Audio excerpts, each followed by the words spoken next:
Buenos días, doctor. ¿Qué tal, general? Comisaria, buenos días.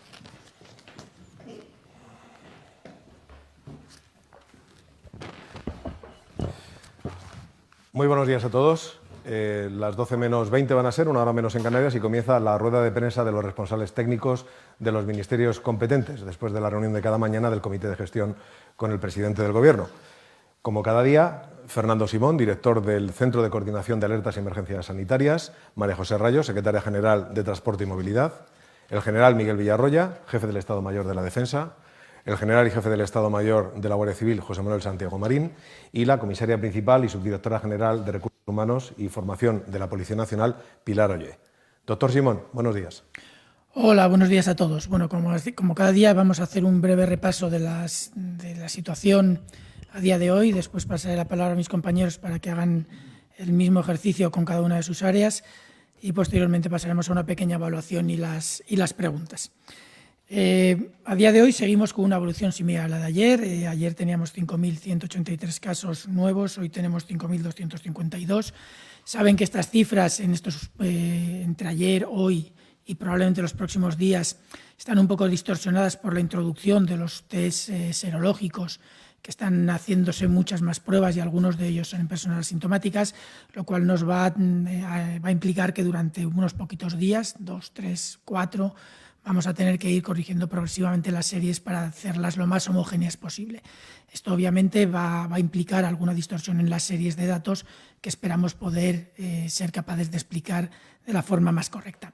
Como decía, hoy hemos tenido 5.252 casos nuevos, que representan un incremento, como veníamos observando en estos días anteriores, de alrededor del 2,8-2,9%. Es un incremento que se ha ido reduciendo desde el inicio del estado de alarma, semana en la cual teníamos un incremento diario de por encima del 20% de datos confirmados, que ha ido pasando al 15, al 7, al 3, y durante lo que va de esta semana ya estamos por debajo de ese 3%.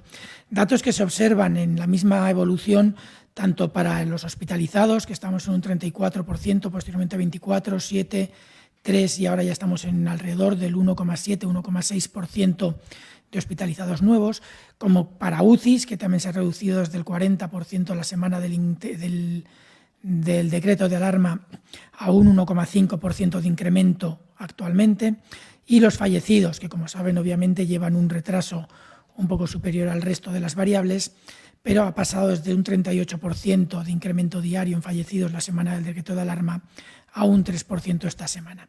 Este descenso ha sido progresivo, con sus pequeñas subidas y bajadas, sus altibajos, pero lo hemos ido observando a lo largo de todo el periodo desde que se implementó el decreto de alarma. Por otro lado, a nivel internacional, que creo que sí que es importante que vayamos también teniendo una visión un poco más global de la situación, estamos viendo que el incremento de casos a nivel europeo va subiendo. La epidemia obviamente no se está escapando nadie todavía. Esperemos que algunos países puedan sufrirla en menor nivel, pero lo cierto es que a día de hoy tenemos ya en Europa 5 países con más de 100.000 casos. Somos nosotros, desgraciadamente, por delante de los demás. Luego está Italia, Alemania, Francia, Reino Unido con más de 100.000 casos y otros que se van acercando progresivamente. De todas formas, aunque otros países con menores poblaciones no tienen tanto número de casos, no sería lógico, sí que tienen incidencias acumuladas muy altas, similares a las nuestras. Estamos hablando, por ejemplo, de Bélgica, de Suiza, de Países Bajos. En cuanto a cifras de letalidad, ya saben que hay que valorarlas con mucho cuidado, porque no se puede conocer la letalidad real hasta que se termina de curar o de fallecer, si ese es el caso, los casos que tengamos ahora mismo identificados. Sabemos que con los datos actuales, todos los países con un número importante de casos, los que he comentado que tienen más de 100.000, estamos por encima del 10%, nosotros 10,5% justito, pero otros países están también en las mismas cifras. Italia en el 13%, Francia en el 16%, Reino Unido en el 13%, Bélgica en el 13%, Países Bajos en el 11%.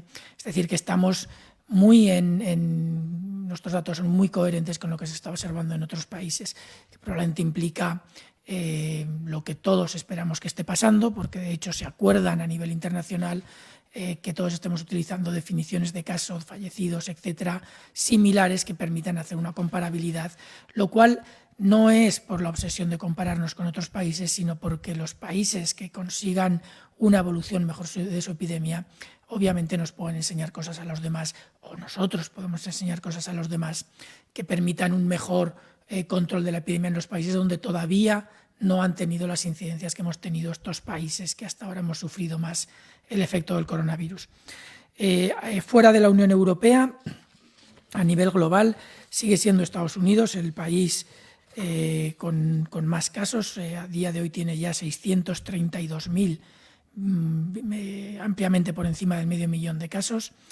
Desgraciadamente la letalidad en este país también va subiendo progresivamente y a partir de ahí vienen países en la misma línea que se veía los días anteriores. China con 83.000, pero China lleva ya muchas semanas en los que solamente está notificando casos importantes. Por ejemplo, de ayer a hoy solamente ha notificado, importantes importados. De ayer a hoy solamente ha notificado 27 casos importados y detrás de China están Irán con 77.000 casos, Brasil 30.000, Canadá 28.000, India 13.000. Son países que están subiendo progresivamente, pero esperemos que las lecciones que han podido aprender de lo que ha pasado en el resto del mundo consigan controlar de alguna manera la epidemia en sus territorios. Y ya sin más voy a ceder la palabra al general del aire Miguel Villarroya, del Ministerio de la Defensa, por favor. Gracias, doctor. Buenos días a todos. Las Fuerzas Armadas, en el marco de la Operación Balmis, mantienen un esfuerzo de 7.321 efectivos, entre los cuales, como habitualmente hago, cuento también al personal sanitario militar que está desempeñando su labor en los hospitales militares de la defensa. Y esto lo hacemos en un total de 231 localidades. En el día de ayer se cubrieron todos los objetivos previstos, destacando 112 residencias de mayores, lo cual hace ya un número total de 4.019, así como destacar también 3 centros penitenciarios. Para hoy están previstas, entre otras, las siguientes actividades: la desinfección de las instalaciones de IFEMA en Madrid, de Mercamadrid, del Centro de Gestión de la Dirección General de Tráfico de Valencia, centros penitenciarios de Madrid 4 y San Sebastián, y numerosas marquesinas de autobuses en Aranjuez, Valdemoro, Cienpozuelo y San Martín de Valdeiglesias. Con respecto a las residencias e instalaciones sanitarias, la previsión para hoy es de 8 hospitales, 16 centros de salud y 91 residencias de mayores.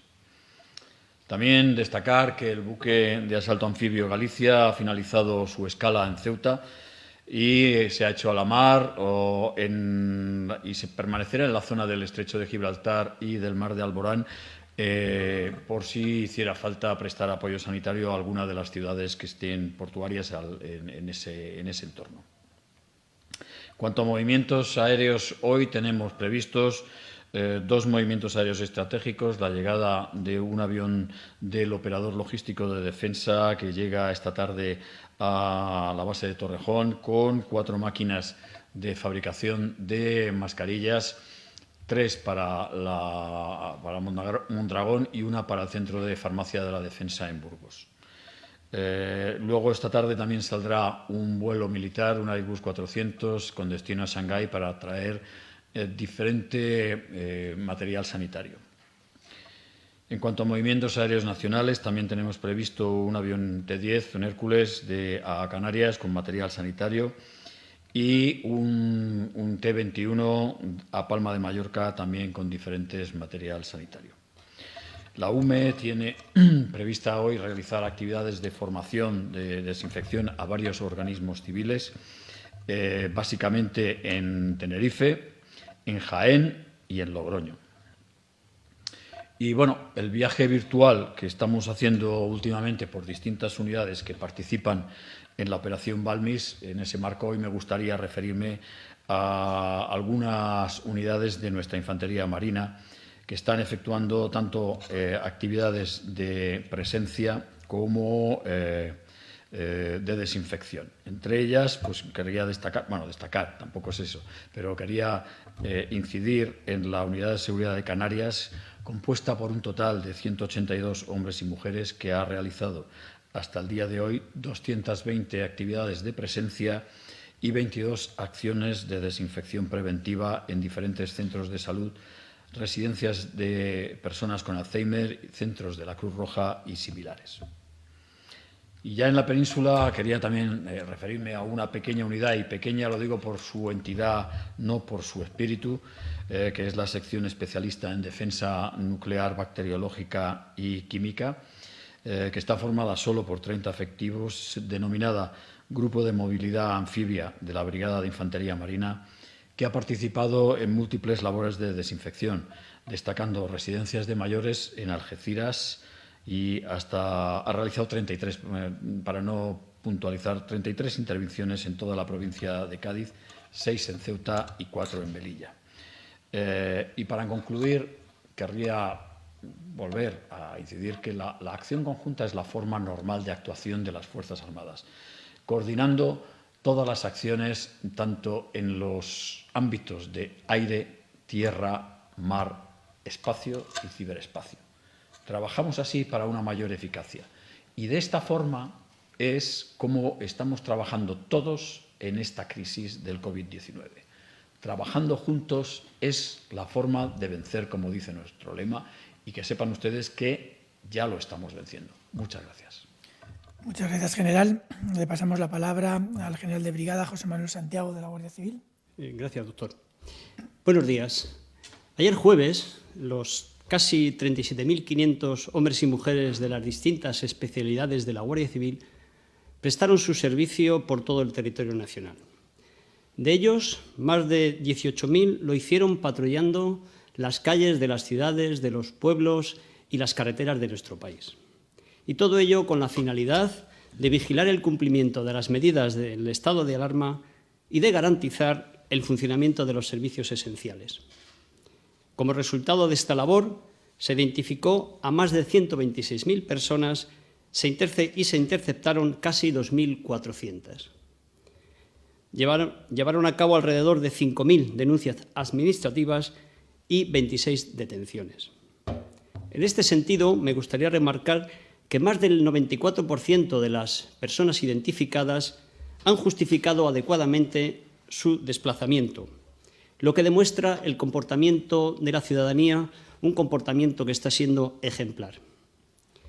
Una parte importante de los servicios ha sido la vigilancia y la protección de nuestras fronteras, donde desde mediados del mes de marzo se han controlado casi 17.000 vehículos y más de 22.000 personas. En este ámbito me gustaría destacar el caso de un autobús que, procediendo de Portugal, con ciudadanos de este país, se dirigía a Francia y a Suiza. Eran residentes en estos países, en estos dos últimos países. Este autobús superaba las limitaciones impuestas en cuanto al número de pasajeros.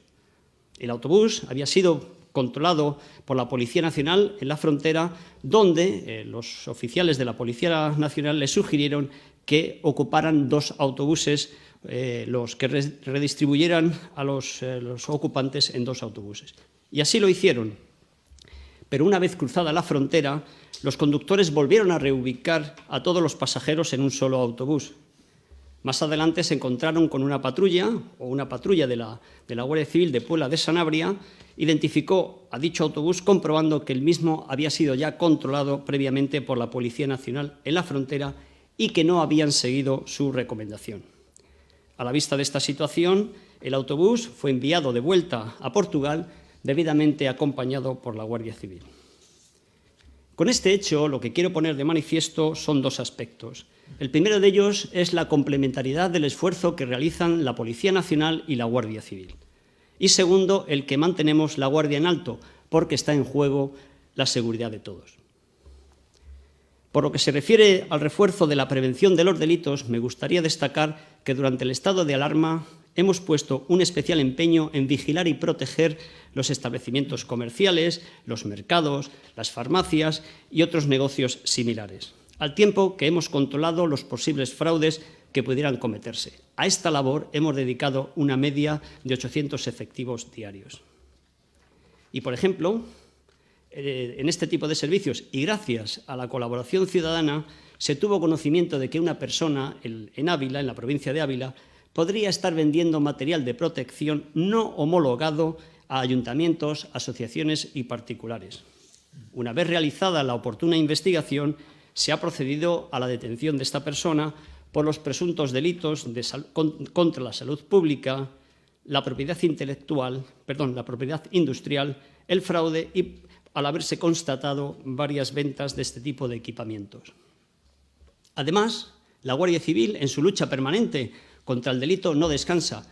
En otras ocasiones ya me he referido a otras actividades. Aquí traigo a colación, en materia del tráfico de drogas, la actuación de la Guardia Civil de Granada, cuando incautó 1.037 kilos de hachís y casi 900.000 euros en efectivo durante la realización de un dispositivo policial en una autopista. Por otro lado, y como suelo insistir, por lo que se refiere a los delitos que se cometen a través de la red, hoy querría informarles de una nueva modalidad de estafa. Concretamente, el procedimiento empleado consiste en realizar llamadas telefónicas suplantando a algún organismo o institución pública, como puede ser el Servicio de Emergencias 112 o la Unidad Militar de Emergencias, y todo ello con el objeto de pedir una ayuda económica para luchar contra el COVID-19. Como continuamente les recomendamos desde aquí, por favor, no realicen donaciones sin confirmar previamente el cauce adecuado con el organismo o institución de que se trate. Hoy es viernes y, como todos los fines de semana, les recuerdo la prohibición de desplazarse a las segundas residencias.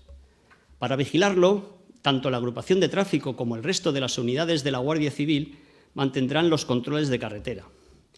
Y aprovecho la ocasión para decirles que hay personas insolidarias que están subiendo a las redes sociales la localización de estos controles, lo que va en detrimento de nuestra labor de control y, además, en detrimento de la salud de todos. Y termino. Hoy es un buen día para mejorar el mañana. Y recuerden, un día menos. Gracias.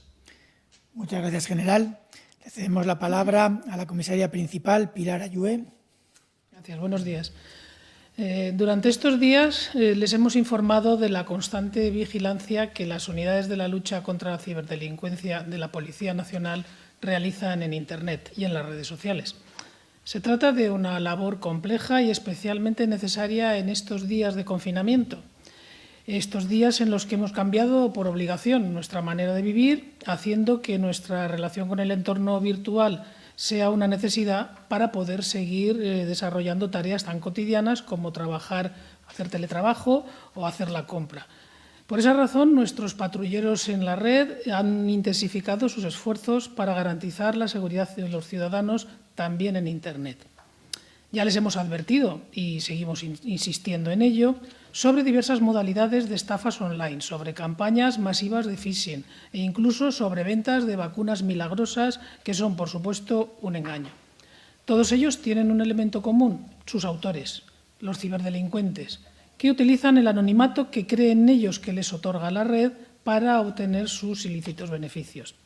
Hoy, además de advertirles, les podemos informar del resultado exitoso de un arduo trabajo policial, un arduo trabajo que ha culminado con la detención de un joven que, con solo 16 años de edad, había realizado numerosos ciberataques a organismos públicos y entidades privadas. Nos referimos a un pirata informático, un hacker, como dicen los técnicos. Un hacker que, repito, con solo 16 años ya había quebrantado la seguridad de varias empresas, tanto nacionales como extranjeras, y de toda índole, así como los sistemas de entidades públicas, autonómicas y locales. Se trata de una eficaz operación de la Policía Nacional, resuelta en muy pocos meses, ya que el detenido llevaba actuando solamente desde finales del año pasado, si bien había tenido tiempo suficiente para atacar los sistemas informáticos de numerosas empresas. Los ciberagentes han constatado que este pirata informático entró en una aplicación sanitaria donde pudo acceder a algunos datos personales de varios usuarios, pero también accedió a plataformas de gestión de educación, logrando el acceso a datos personales de profesores y alumnos. En cuanto fue detenido y se pudo observar su prolífica en cuanto fue detectado y se pudo observar el alcance de su prolífica actividad delincuencial, los policías actuaron de manera urgente para proceder a su detención y quebrar su carrera delictiva. Precisamente en el momento de su arresto fue sorprendido infraganti realizando una incursión en las bases de datos de una empresa de mensajería, un ataque que fue frustrado por la intervención policial. Aunque todavía está por determinar el alcance real de cada uno de los múltiples ciberataques que habría realizado, lo que está claro es que se ha truncado su acceso a plataformas que contenían información de carácter personal y además se ha truncado su acceso ilícito que le permitían no solamente conocer la información contenida en esos ficheros, sino que también incluso los podía modificar.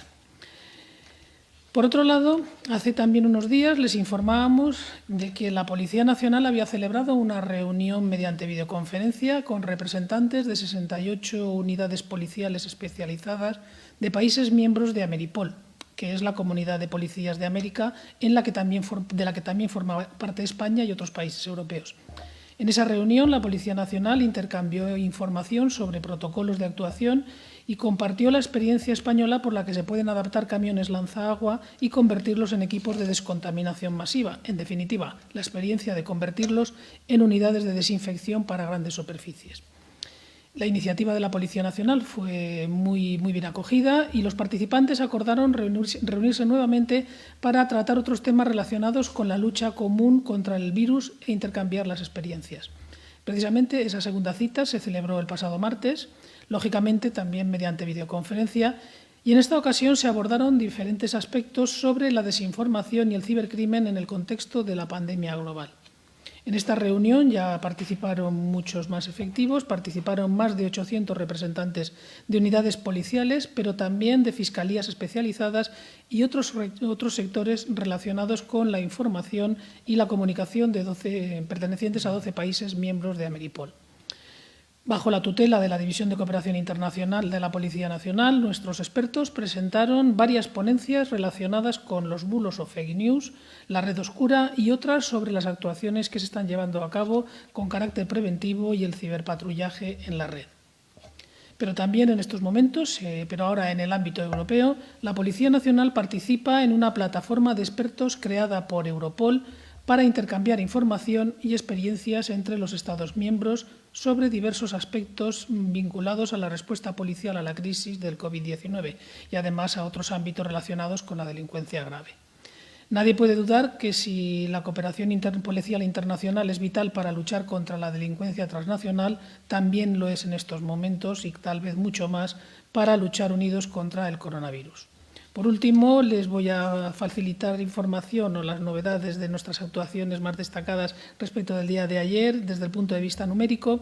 Pues en el día de ayer continuamos con nuestra actividad para evitar que se incumplan las medidas limitativas de circulación y de movimientos, proponiendo para sanción en el día de ayer a 4.680 personas más.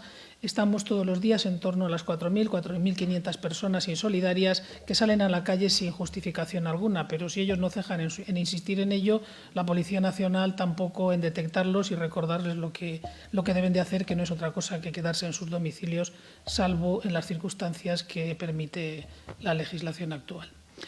En cuanto al número de detenidos también, en el día de ayer hicimos 84, llevamos ya con ocasión del decreto de la entrada en vigor del Real Decreto de Estado de Alarma 2.330 por haber conculcado las medidas de confinamiento de una manera grave.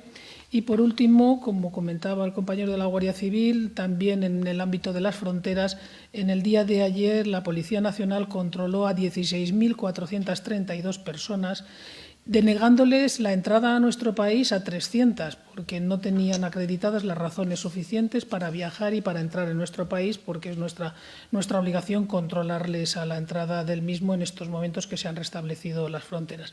Pero también en el día de ayer controlamos la entrada a nuestro país por las fronteras terrestres de 15.034 vehículos, con lo cual pues, la actividad se sigue manteniendo de una forma sostenida y, desde luego, sostenida y además incansable.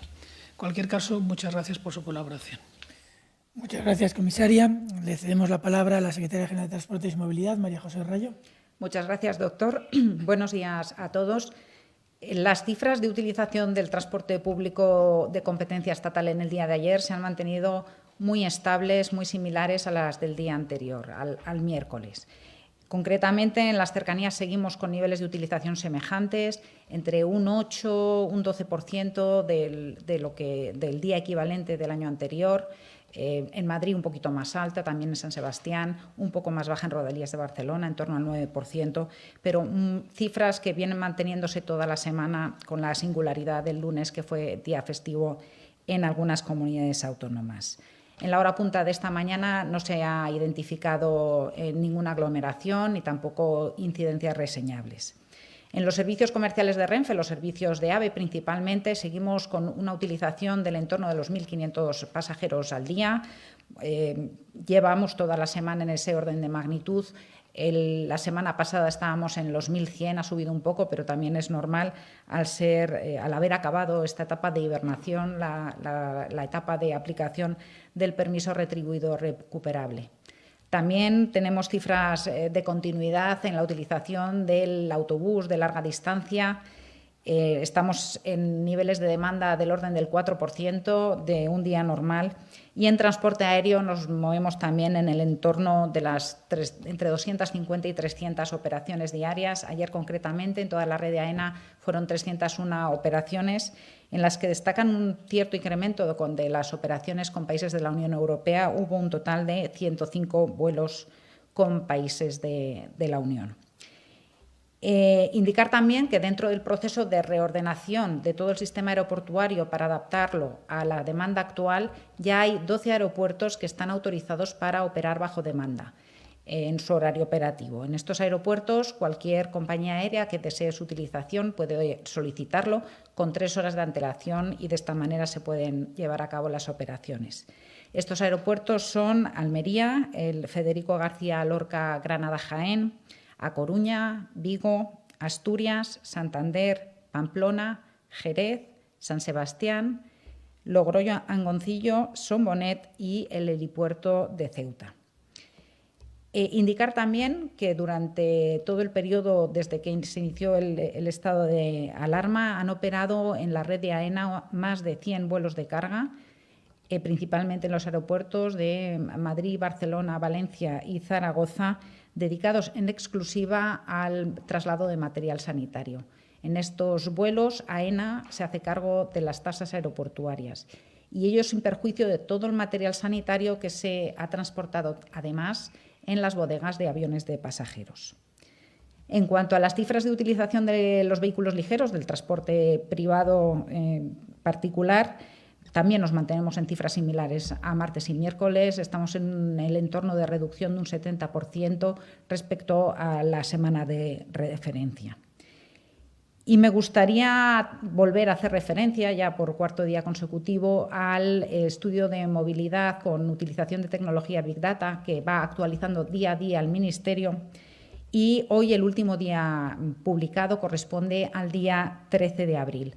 No sé si tenemos oportunidad de ver en la pantalla las conclusiones por comunidades autónomas de la reducción de la movilidad.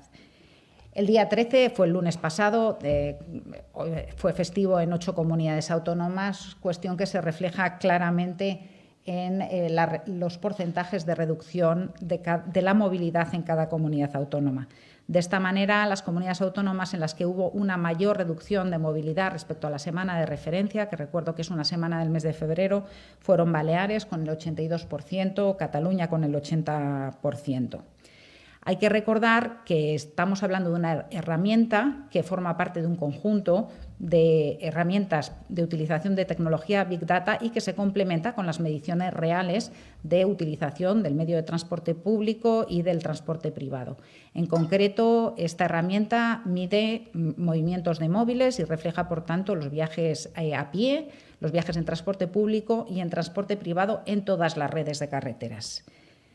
En cuanto a un segundo dato que también publicamos diariamente, hace referencia a los viajes que se realizan por persona.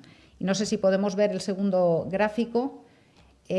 Hay muchas maneras de medirlo, pero lo que viene reflejada en este gráfico es por los principales municipios, los municipios de mayor población en cada comunidad autónoma. De media, en España, un 60%, el pasado lunes, un 60% de las personas no realizaron ningún viaje, mientras que un 21% realizaron más de 2 viajes en ese día. Los municipios en los que hubo un mayor porcentaje de población que no realizó ningún viaje corresponden también a municipios en los que fue día festivo. Concretamente, Barcelona, con un 72% de la población que no realizó ningún viaje de más de 500 metros, que es lo que mide este estudio, Palma y Valencia. En sentido contrario, aquellas ciudades en las que un mayor porcentaje de la población realizó más de 2 viajes, pues tenemos a Las Palmas, Murcia y Vigo, en el que el 30% de la población realizó más de esos 2 viajes. Por otra parte, continúa el proceso de reparto de mascarillas a todos los profesionales del sector transporte. Ya se llevan repartidas 613.000 mascarillas y hoy es el último día previsto para el reparto de este lote de mascarillas a los profesionales del transporte de mercancías. Y en este sentido, animar a todos los transportistas que no las hayan recogido y que deseen hacerlo, porque después de esta fecha este reparto queda finalizado. La semana que viene se empezará a repartir un nuevo lote de mascarillas. Indicar también que Renfe, como ya he mencionado en alguna otra ocasión, tiene a disposición de todos los profesionales sanitarios el transporte ferroviario gratuito de larga distancia, de servicios AVE de media distancia, todos los servicios de larga distancia. Y ya hasta el momento es un servicio que han utilizado más de 1.600 profesionales. Y además Renfe también ha adaptado algunos horarios de trenes para permitir una mayor ajuste de los horarios de los profesionales sanitarios al propio horario del tren. Y en este sentido, y ya para finalizar, me gustaría hoy dedicar un agradecimiento especial y un reconocimiento a todos los trabajadores, a todos los profesionales vinculados al transporte ferroviario. Por supuesto, a los de Renfe, a los de Adif, a los de la Agencia de Seguridad Ferroviaria, que forman parte del Ministerio de Transportes, Movilidad y Agenda Urbana, pero también a todos aquellos que trabajan en las empresas ferroviarias de transporte de mercancías privadas, un sector pequeño de momento, pero desde luego con vocación de ir cogiendo importancia en los próximos años, también a los trabajadores de los metros, de los ferrocarriles autonómicos, de metros ligeros y, en definitiva, todos aquellos que permiten que los ciudadanos y los agentes económicos puedan utilizar este servicio que es esencial en nuestro país. Y esto es todo por mi parte. Muchas gracias. Muchas gracias, secretaria. Bueno, entonces ahora vamos a hacer una pequeña reflexión sobre los datos que tenemos hasta ahora y luego pasaremos directamente a las preguntas. Hoy voy a ser muy breve.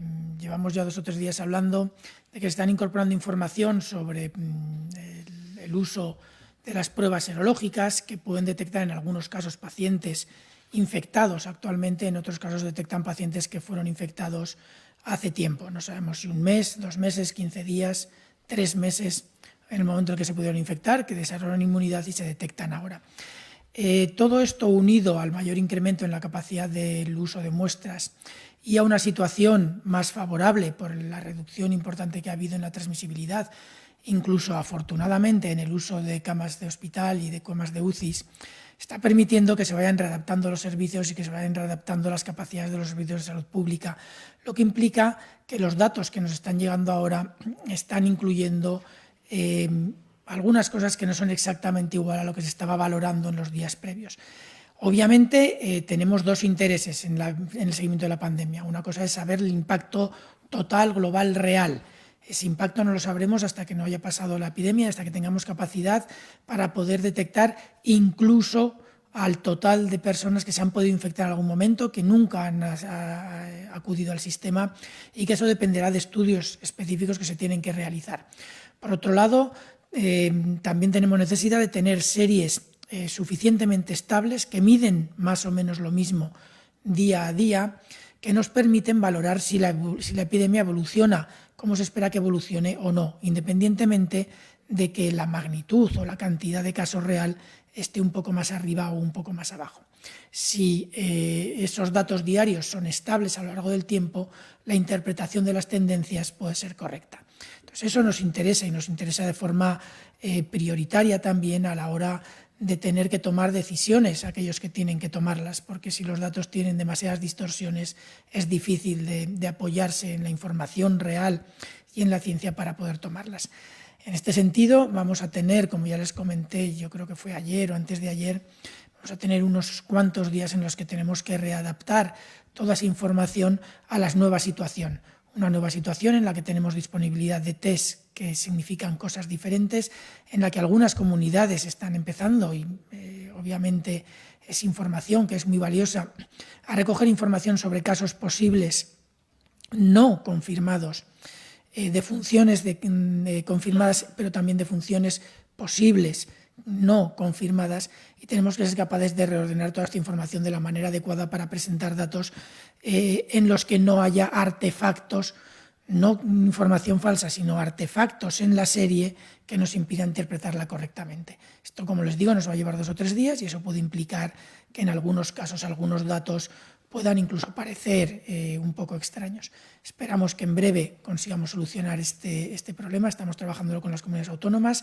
Ayer ya se dio un paso importante con una nueva orden del Ministerio de Sanidad en la que se solicitaba una información específica adaptada. Era una orden que modificaba una orden previa para adaptar los datos necesarios que nos tienen que proveer al Ministerio de Sanidad, las comunidades autónomas, adaptarlos a esta nueva situación. La información ya se solicitaba, pero una nueva situación, tanto epidemiológica como de capacidades diagnósticas, requería una adaptación de algunas de las informaciones que se solicitan. Ese va a ser todo el comentario de hoy. Espero que en los próximos días podamos ser un poco más sólidos con esto. Secretario, yo creo que podemos pasar a las preguntas.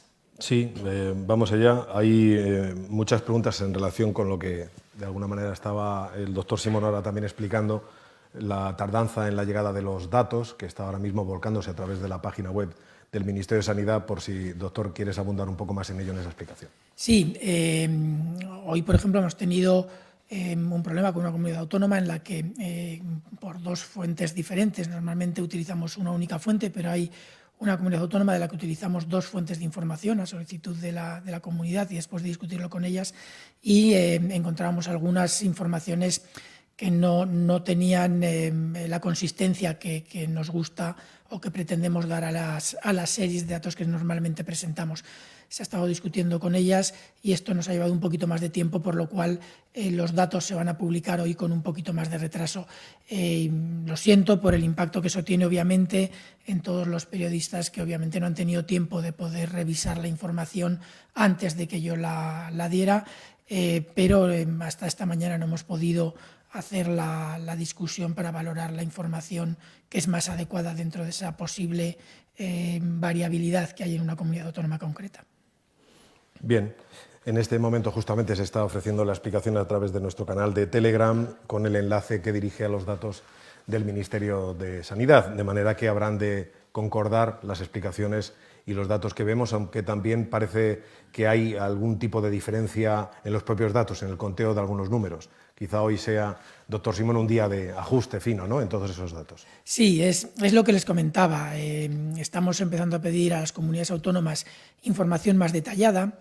No todas las comunidades autónomas pueden adaptar sus mecanismos de transmisión de información, de recogida y transmisión de información en el mismo momento y de la misma forma, con lo cual el proceso lleva unos pocos días para que todas las comunidades autónomas den información con la misma consistencia y con las mismas definiciones de caso. Y aún así sabemos siempre que hay alguna posible variabilidad. Entonces, ese es el problema que estamos teniendo. Ya lo tuvimos ayer parcialmente, lo estamos teniendo también hoy, y es conseguir que esos datos sean consistentes, que midan lo mismo que lo que se propone de días anteriores, lo que no quiere decir que la nueva información no se vaya a dar. Trataremos de buscar los mecanismos para incluirla en otras tablas, otras columnas, de forma que toda la información esté disponible. Pero sí que es cierto es que tenemos que tener cuidado, ser muy delicados con las series que utilizamos para valorar la evolución. La evolución no es un dato puntual, la evolución es una serie de datos histórica que viene desde el mes de enero y que por lo tanto tenemos que tener cuidado de que todo lo que se ponga en esas series que se utilizan para valorar la evolución día a día histórica signifique lo mismo. Y ese es el problema que estamos teniendo estos 2 o 3 días con la variación que ha habido tanto en la forma de diagnosticar como en la forma de algunas comunidades autónomas de identificar sus casos posibles o confirmados. Quiero anunciarles a quienes nos escuchan, también a los periodistas, que a partir de la 1:30, previsiblemente, comparecerán en rueda de prensa el ministro de Sanidad, Salvador Illa, y la ministra portavoz, María Jesús Montero. Rueda de prensa ministerial a partir de la 1:30 con el ministro de Sanidad y la ministra portavoz. Pero al plantel de responsables técnicos y en especial al doctor Simón, hay muchas preguntas para tratar de explicar la nueva orden publicada hoy en el Boletín Oficial del Estado. Son muchos medios, formulo a través de 2 de ellos, el Periódico de Cataluña. Según esa orden, los datos acumulados de fallecidos siguen teniendo que haber sido diagnosticados mediante test. Antena 3 Noticias le pregunta cómo valoran las nuevas pautas del Gobierno a las comunidades autónomas para notificar los contagiados y los fallecidos por coronavirus. ¿Qué mejoras supondrá esta mayor información? ¿Afectará esto de alguna manera a los planes y actuaciones del Gobierno en el futuro? Bien, obviamente toda la información que tenemos de la evolución de la epidemia afecta a la toma de decisiones. Es cierto que a veces en el puesto que yo ocupo da un poco de vértigo ver el peso que tienen nuestras informaciones, pero también es cierto que es una de las cosas que los técnicos siempre hemos reclamado y afortunadamente en este caso se está cumpliendo, el que la toma de decisiones esté lo más basada posible en la evidencia científica, aunque sabemos que hay muchas otras variables que afectan. Esto, el COVID obviamente es la base, pero alrededor del COVID hay muchas más cosas, muchos aspectos que desde el punto de vista técnico, científico, sanitario no manejamos. En cuanto a la nueva orden, lo que se busca es conseguir más detalle de información para poder valorar correctamente tanto las nuevas situaciones que se van generando por las pruebas nuevas que se están aplicando, fundamentalmente los test serológicos, y el incremento muy sustancial en la capacidad de hacer pruebas PCR que se ha vivido en los últimos días, incluso más de una semana, adaptar la nueva situación a los requerimientos a las comunidades. No se hace nada especialmente extraño, ya había una orden previa, si no recuerdo mal, creo que era del 15 de marzo, en el que se hacía una solicitud de datos. Lo que se ha adaptado es los anexos de aquella orden se han modificado para pedir esta información con más detalle. Si esto va a afectar a la información que se va a dar progresivamente, a medida que seamos capaces de interpretarla de la forma correcta, se va a dar más información. Lo que se va a tratar también es de que, como decía hace un momento, las series que nos permiten evaluar la evolución de la epidemia históricamente las podamos mantener con una calidad suficiente. Toda la información extra que se está solicitando se va a dar, pero tenemos que garantizar esa separación entre las nuevas definiciones de caso, las antiguas, los nuevos test o las nuevas pruebas que se están realizando y cómo se estaba realizando previamente. En cuanto a los fallecidos, nosotros desde el primer momento de la epidemia hemos dicho que se iban a dar datos de casos confirmados. Para nosotros es complicado jugar con datos de pacientes sospechosos, pacientes posibles, personas que podrían tener alguna sintomatología y más cuando hablamos, por ejemplo, de los fallecidos. En España, afortunadamente, aunque obviamente el COVID ha trastocado un poco esta situación, pero los porcentajes siguen manteniéndose igual por grupos de edad, aunque haya habido un incremento de la mortalidad. Lo cierto es que en España las personas que fallecen son las personas muy mayores. Las personas de menos de 65 años que fallecen en España comparativamente son realmente muy pocas. En personas muy mayores, que están muchas de ellas institucionalizadas en residencias o en otro tipo de institución, son personas que suelen tener en un porcentaje muy elevado polimedicaciones, factores de riesgo importantes, además del posible factor asociado a la edad. Y obviamente son personas que tienen algún tipo de sintomatología durante mucho tiempo. El basar nuestras definiciones de caso oficiales en personas que pueden tener algún síntoma de COVID, cuando sabemos lo inespecíficos que son estos síntomas, una tos, una diarrea, un dolor de cabeza, unas décimas de fiebre, cualquier síntoma que pueda estar relacionado con el COVID, daría una información muy distorsionada de la realidad. Es cierto que con las pruebas serológicas actuales vamos a poder tener alguna información extra sobre lo que está pasando, pero son estudios que se tienen que hacer ad hoc, que se tienen que hacer específicamente y valorar separadamente de esas series históricas que comentaba, en las que tenemos que incluir lo que significa lo mismo que los días anteriores.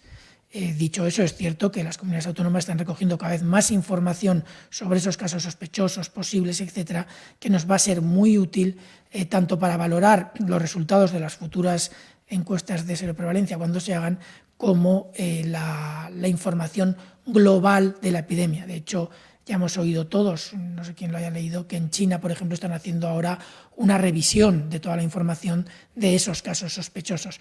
Yo entiendo que en España obviamente vamos a tener que hacerlo porque hay muchos casos sospechosos a los que en algún momento habrá que ver qué impacto han podido tener en la transmisión de la enfermedad. Volvemos, doctor Simón, sobre los datos, porque son necesarias muchas aclaraciones. Bloomberg comenta que hoy los fallecidos son 19.478, ayer 19.130. La diferencia son 348 personas fallecidas. Associated Press dice tampoco le cuadran los números de recuperados. Y, en fin, esto lo plantean otros muchos medios. Finalmente, dice, los curados tampoco nos cuadran, hay menos que ayer, 72.963. Si podría, de alguna manera, aclarar si los datos de ayer no sirven, qué pasa con la serie y si podría cuadrar bien, al menos sobre las cifras de fallecidos, esos números. Es lo que les he comentado. Hemos sacado los datos porque, obviamente, nuestro interés es que los tengan para poder discutirlos en esta rueda de prensa, pero como les comentaba, sí que es cierto que estamos tratando de corregir las series para que las fuentes de información que estamos utilizando sean también homogéneas. Como les he comentado, había una comunidad autónoma en la que, después de discutirlo previamente en los meses anteriores, nos aportaban dos fuentes de información. Los datos han sido siempre coherentes entre las dos fuentes de información, pero con alguna pequeña variabilidad, pero es cierto que en los últimos días ha habido alguna discrepancia y estamos tratando de discutir con ellos a qué puede ser debido. Eso implica que tenemos que ir, cuando decidamos cuál de las dos fuentes se va a utilizar definitivamente, porque una vez que hay discrepancias, obviamente, hay que decidirse por una y vamos a tratar de que sea la más sólida. Tenemos que ir corrigiendo las series históricas. Esto implicará que es muy posible que en los próximos, pasado mañana, los próximos 2 o 3 días máximo, la serie total, por variabilidad en esa comunidad autónoma, pueda tener alguna modificación respecto a los datos previos que teníamos. En cuanto esa serie esté disponible, como se hace todos los días, va a estar colgada en la página web, porque se puede acceder perfectamente a las series de datos diarios. Hay un enlace en la página web del Ministerio a los datos que cuelga cada día el Instituto de Salud Carlos III, que son las series completas. Esas series vamos a corregirlas y, aunque esperamos que la variabilidad sea pequeña, sí que puede haber alguna pequeña variación que puede llamar la atención. En este caso la observamos con los datos de hoy respecto a ayer, que sí que es cierto que hay una variabilidad, no es sustancial, pero sí que algunas de las cifras llaman la atención. Entonces, de manera concreta, los datos de fallecidos los puede anunciar, sí, doctor Simón, y también nos puede decir si hay diferencias entre contagiados asintomáticos o no, si lo ha establecido también esta serie, este nuevo cuadro. Sí. Ahora mismo los datos que nosotros consideramos más adecuados, y ya digo que estamos terminando de revisarlo, de nuevos fallecidos sería de 585 nuevos fallecidos, para un total de 19.478. También preguntaban por las personas dadas de alta. Sí que es cierto que tenemos dos cifras diferentes que sí que pueden tener discrepancias importantes, y esta es más fácil que sí que exista esa discrepancia, porque las personas que están en casa y que son dadas de alta en el domicilio pueden tardar más en incorporarse a los datos, y según la fuente ese retraso puede ser mayor o menor. Ahora mismo tenemos una diferencia de alrededor de 5.000 casos de diferencia a nivel nacional. A nivel nacional no es exagerado, pero sí que es cierto que en los curados tenemos que valorar esa diferencia. No se preocupen, que estos datos en los próximos días se van a corregir con la fuente más adecuada. Y la otra pregunta era sobre... Contagiados asintomáticos. Contagiados asintomáticos. La información se ha solicitado hace ya 2 o 3 días a través de los servicios de vigilancia, pero sí que es cierto que oficialmente se solicita con la orden que se ha publicado esta mañana. Hasta ahora hemos recibido información de alguna comunidad autónoma que sí que ha podido preparar su sistema para hacer esa diferencia, pero son pocas todavía. Creemos que es mejor no adelantarnos a los acontecimientos y esperar a que haya un número suficiente de comunidades autónomas para poder hacer una valoración real. Sí que les puedo decir que una gran parte de estos asintomáticos hasta ahora, tendremos que ver cómo evoluciona en el futuro, porque obviamente las pruebas se van aplicando progresivamente en diferentes espacios o en diferentes grupos poblacionales. Hasta ahora la mayor parte de los asintomáticos se han detectado cuando se han hecho pruebas tratando de cubrir el total de la población de las residencias de ancianos, de las residencias de mayores. Esta información obviamente ha identificado muchas personas asintomáticas de las que no se puede identificar un momento concreto de inicio de síntomas, si es que lo han llegado a tener, y por lo tanto son muy difíciles, como decíamos también ayer, creo que fue, ubicarlas en el tiempo. Como les decía, tenemos datos de muy pocas comunidades autónomas. Si no les importa, para ser un poco más preciso, preferiría esperar. Esos datos hasta ahora indican que el número de nuevos test tienen un porcentaje importante de asintomáticos detectados, pero si no les importa, preferiría esperar a tener información de más comunidades autónomas para poder hacer una valoración correcta. Servimedia pregunta a los responsables policiales ¿cuántos agentes se dedican actualmente a localizar bulos y noticias falsas sobre el coronavirus? ¿Se ha presentado alguna denuncia? Yo en estos momentos no dispongo del número exacto, pero ya he referido en mis anteriores intervenciones que es la Unidad Central de Ciberdelincuencia y los diferentes grupos que están desplegados a lo largo del territorio nacional, los que entre su principal cometido está el detectar la delincuencia que circula y que utiliza la red precisamente para delinquir. Entonces diría que en estos momentos es prioritario, pero la prueba de que no solamente nos dedicamos a vigilar en relación con el coronavirus es la detención del hacker que he comentado en mi intervención. Lamento no disponer en estos momentos de los números. En Guardia Civil también lamento no disponer de los números, sí que puedo decirle que toda la estructura de investigación, ya sean nuestras unidades de información a nivel central o a nivel periférico, y también la unidad central operativa de la Policía Judicial de la Guardia Civil, o también los equipos de delincuencia informática que tenemos distribuidos a nivel territorial, pues están constantemente monitorizando las redes, están vigilando, están recopilando pruebas pues, para luego proceder como corresponde tras una investigación. Es un poco en cómo estamos. Doctor, Radio Nacional le pregunta, con el nuevo método de recuento, ¿cuánto estiman que puedan subir los positivos y los fallecidos? Bueno, yo creo que a lo largo de todas estas semanas hemos indicado con cierta reiteración que sabemos que hay casos asintomáticos, no sabemos si es un número excesivo o no, aparentemente con los estudios que se han ido realizando no sería excesivo, pero tenemos un importante número de asintomáticos, también tenemos un importante número de personas con cuadros leves que, una de dos, o ni siquiera contactan con el sistema, por lo tanto no son detectables, o cuadros leves que aunque hayan contactado con el sistema, por diversas razones no se les ha llegado a hacer la prueba. Esto implica que esperamos que haya un incremento de casos si hacemos test masivos a todo el mundo. Eso lo sabemos y se ha ido explicando. No podría decir cuántos podrían ser. Sí que podemos tener alguna valoración respecto a lo que puede pasar con otras patologías o respecto a lo que puede estar pasando en otros estudios o respecto a lo que otros expertos de otros países, de la OMS, del Centro Europeo de Control de Enfermedades, nos pueden ir transmitiendo. Habitualmente, por ejemplo, si hablamos de una enfermedad que obviamente no es lo mismo, pero que tiene algún paralelismo en algunas cosas, como la gripe, por ejemplo, podríamos esperar incidencias de entre el 5 y el 15% a nivel nacional, incluyendo todos esos casos leves. Según otros grupos nos están hablando de incidencias entre el 1 y el 5%. Es muy difícil ahora mismo valorarlo sin tener un estudio de seroprevalencia que nos dé una explicación básica, aunque sea, de esa incidencia en nuestro país. Este estudio está en proceso de preparación y en los próximos días, semanas, tendremos resultados. Pero sí que es cierto que ahora mismo hacer una hipótesis sobre el número de personas infectadas en España es muy difícil. Hay mucha disparidad entre las diferentes posiciones de los diferentes expertos. China ha revisado en Wuhan, le pregunta al Huffington Post, el número de fallecidos añadiendo 1.290 más. ¿Son fiables los datos aportados hasta ahora por China? O sea, yo no sé cómo dan los datos China. Sí que les puedo decir que en China ha habido misiones de la OMS para verificar la información.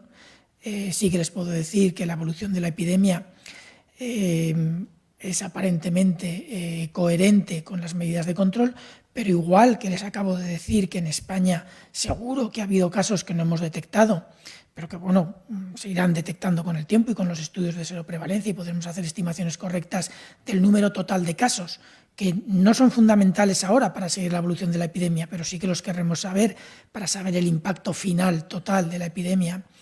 Igual que nosotros estamos haciendo este tipo de estudios y igual que sabemos que hay alguna información a la que no hemos tenido ni podemos tener acceso si una persona no acude al sistema, es realmente difícil detectarlo. Pues entiendo que en China tendrán situaciones equivalentes que podrán valorar progresivamente a medida que vayan haciendo nuevos estudios. No me sorprende que hayan podido detectar algunos fallecidos nuevos a posteriori, igual que nosotros probablemente los podremos detectar a posteriori si es que han existido. Probablemente lo sabrá. Lo que pasa es que es un poco arriesgado utilizar información, digamos, poco solvente, poco sólida, no confirmada y tratar de incluirla o mezclarla con datos de confirmados. Nosotros ahora mismo estamos en una situación en la que, si bien es importante detectar lo más que podamos y sobre todo los casos nuevos para identificarlos, diagnosticarlos y aislarlos precozmente y hacer un seguimiento correcto de sus contactos, también es cierto que tenemos que tener una solvencia, como decía antes, en esas series para poder hacer un seguimiento correcto de la evolución.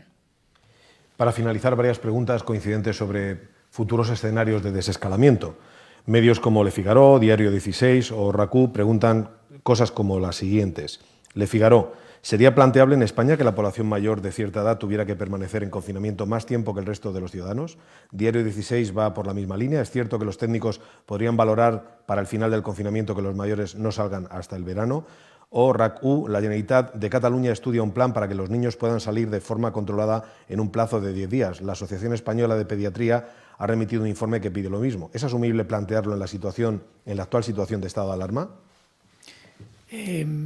Vamos a ver, nosotros ahora mismo estamos en una situación de restricciones a la movilidad muy importantes hasta el día 26 de abril. Es lo que ahora mismo está establecido. Dentro de unos días, obviamente antes de ese día 26, entiendo que el Gobierno tendrá que tomar nuevas decisiones. Las dos opciones que se han planteado son opciones que todos los técnicos, no solamente de Le Figaro o de RAC-U, o de cualquier país o de cualquier comunidad autónoma, están poniendo sobre la mesa, le están poniendo todos los técnicos y científicos del mundo. Son opciones de respuesta, son opciones de progresión hacia la fase de transición, son opciones que obviamente todos estamos considerando. El problema no es tomar una decisión de si los niños pueden o no pueden salir, si los mayores pueden o no pueden salir. El problema es la coordinación de todas las medidas conjuntas que se tienen que aplicar, aplicarlas de forma coherente, de forma lógica y sobre todo lo que se tenga que aplicar, aplicarlo de verdad. Hay situaciones que pueden ser sobre el papel muy recomendables, pero que la aplicación sea realmente complicada. Y se tiene que conseguir no poner sobre el papel una medida, que eso siempre queda muy bonito, sino ser capaces de ponerla sobre el papel y ejecutarla correctamente. Pero desde luego que estas medidas que han planteado estos periodistas están sobre la mesa, lo están ahora, pero lo estaban hace ya 15 días y hace 20 días y hace 2 meses. Son medidas que todos estamos valorando constantemente y que seguiremos valorando y aplicándolas en la medida que los diferentes grupos de trabajo de técnicos vayamos considerando, propondremos y luego las decisiones las toman, afortunadamente para nosotros, las toman otros. Muy bien, pues muchas gracias, doctor Simón. Gracias, jefe del Estado Mayor de la Defensa, secretaria general de Transportes, general José Manuel Santiago Marín, de la Guardia Civil, y comisaria principal de la Policía Nacional, Pilar Ollé. Buenas tardes a todos.